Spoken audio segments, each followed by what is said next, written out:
স্বজনদের আহাজারিতে ভারী Chittagong medical college হাসপাতালের জরুরি বিভাগ। ভোর ৫টা নগরের সিটিগেট এলাকায় সড়কের পাশে দাঁড়িয়েছিল কাভার্ড ভ্যান।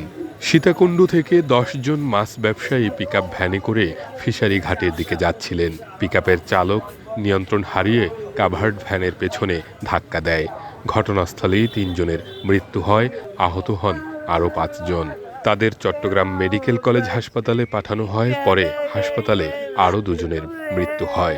আমাদের ব্যবসা হচ্ছে মাছের ব্যবসা।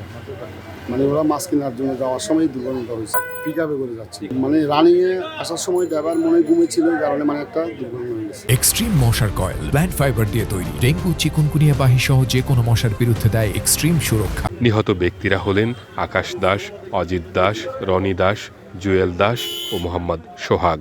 সবাই চট্টগ্রামের সীতাকুণ্ড এলাকার বাসিন্দা।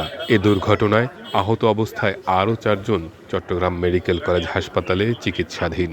পুলিশ ও ফায়ার সার্ভিস ঘটনাস্থলে গিয়ে উদ্ধার কার্যক্রম পরিচালনা করেছে।